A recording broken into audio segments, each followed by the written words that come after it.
Hello, my name is Benjamin Hart. I'm an American attorney and the Managing Director of Integrity Legal here in Bangkok, Thailand.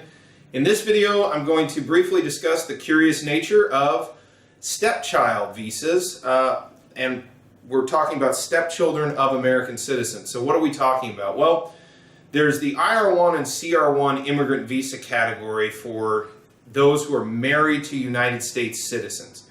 CR1s are designed for those who have been married to a U.S. citizen for 2 years or less, and the reason for the differentiation is those who enter the country in CR1 status go ahead and enter in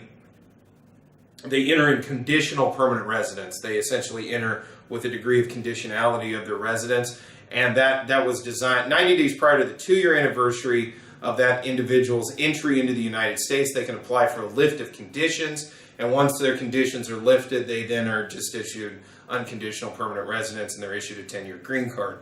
The conditionality aspect was created in order to sort of forestall and preclude so-called marriages of convenience or sham marriages. Basically, people just getting married to get somebody a green card. They didn't want to see that happening, so they created this conditionality aspect where basically the couple had to live together for 2 years and continue to be married and be husband and wife.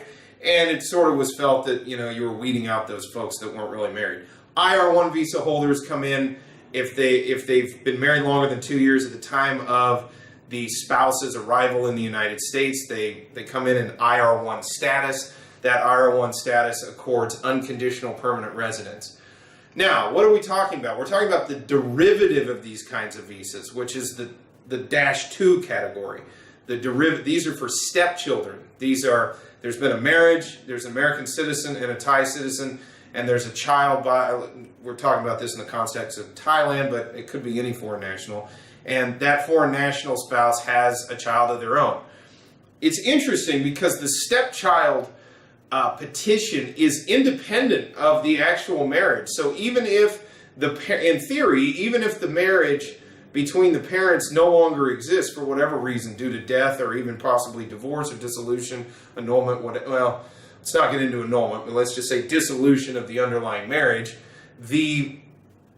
It's interesting because the stepchild relationship still exists between the American step-parent and the foreign stepchild. And for that reason, it is possible to consider that to be an independent category in and of itself, and an independent means and an independent posture to go ahead and petition for immigration benefits. That being said, I suspect that the scrutiny on such a case is going to be very, very significant and substantial. But, you know, such scrutiny is probably not unwarranted because it's sort of an interesting request that's being made, which is, I want to help my stepchild immigrate, notwithstanding the fact that I'm no longer married to that stepchild's parents, or parent, I should say. It's an interesting quandary. I can see the situations in when that would be very much a necessary situation, and when it would be quite logical. I can also see those situations where I would definitely understand heightened scrutiny by a consular officer or an officer to the Department of Homeland Security. So it's curious and interesting that exists under the law, and that this sort of independent petition exists.